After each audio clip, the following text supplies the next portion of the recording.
ബഹുമാനപ്പെട്ട മക്കോളച്ച, ഈ യേശു സാഹോദര്യത്തിൻ്റെ ഒരുപാട് പ്രചോദനങ്ങൾ ഇന്ന് ഭൂമിയിൽ ആകസകലം പ്രത്യേകമായിട്ടുണ്ടായിട്ടുണ്ട്. അതിൽ ചിലരുടെ വ്യക്തിപരമായ ഇടപെടൽ, ചില പുസ്തകങ്ങൾ അതിന് പ്രചോദനമായിട്ടുണ്ട്. എനിക്ക് തോന്നുന്നു, ഞാൻ സെമിനാരിലായിരുന്നപ്പോൾ ഈ തടവറയിൽ ഒരു കൈത്തിരി എന്നൊരു അങ്ങയുടെ പുസ്തകം അതൊരുപാട് സെമിനാരി വിദ്യാർത്ഥികൾക്ക് പ്രചോദനകരമായി. ആ ഒരു പുസ്തകത്തിൻ്റെ തുടക്കത്തെക്കുറിച്ച്, അത് എഴുതാനുണ്ടായ സാഹചര്യത്തെക്കുറിച്ച് അച്ഛനൊന്ന് പങ്കുവയ്ക്കാം. വളരെ സന്തോഷം ഈ ചോദ്യം. ആദ്യമായിട്ടാണ് എൻ്റെ തടവറയിലെ സംഗീതം എന്ന ഈ പുസ്തകത്തെ പറ്റി ഒരു അരുമ ശിഷ്യൻ ചോദിക്കുന്നതും ഇൻ്റർവ്യൂ നടത്തുന്നതിനും അതിന് ആദ്യമായിട്ട് തന്നെ ഞാൻ നന്ദി പറയുന്നു.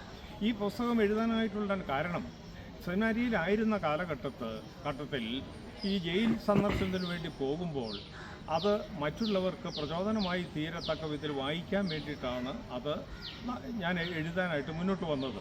ഇത് എഴുതി കഴിഞ്ഞപ്പോൾ ഇതിന് അത്ഭുതകരമായിട്ടുള്ള ഒരു സർക്കുലേഷൻ കിട്ടി. എന്താണെന്ന് ചോദിച്ചു കഴിഞ്ഞാൽ, അന്നത്തെ എഡ്യൂക്കേഷൻ സെക്രട്ടറി ആയിരുന്ന ലിഡ ജോസഫിനെ ഞാൻ കണ്ടു. ഞാനിങ്ങനെ ഒരു പുസ്തകം എഴുതിയിട്ടുണ്ട്, അത് ഗവൺമെൻറ് അംഗീകരിക്കുകയാണെങ്കിൽ അത് എല്ലാ ഗവൺമെൻറ് ലൈബ്രറിയിലേക്കും പോകുമല്ലോ എന്ന് പറഞ്ഞപ്പോൾ ലിഡ ജേക്കബ് ഒരു തെറ്റിൽ മാത്രം പറഞ്ഞു, ജീസസ് എന്നുള്ള പദം മാറ്റി അത് തരുവാണെങ്കിൽ തീർച്ചയായിട്ടും അച്ഛാ ഇത് കുട്ടികൾ മുഴുവൻ വായിച്ചിരിക്കേണ്ടതാണ്. അതുകൊണ്ട് എല്ലാ ഗവൺമെൻറ് ലൈബ്രറികളിലേക്കും ഈ പുസ്തകം പോകുന്നതിന് വേണ്ടിയിട്ടുള്ള എല്ലാ കാര്യങ്ങളും ഞാൻ ചെയ്തു തന്നവരെ വളരെ സന്തോഷം അച്ഛാ. ഇതുപോലുള്ള പുസ്തകങ്ങൾ എഴുതണം, ഇത് പാഠപുസ്തകങ്ങളാക്കി മാറ്റം അച്ഛാ.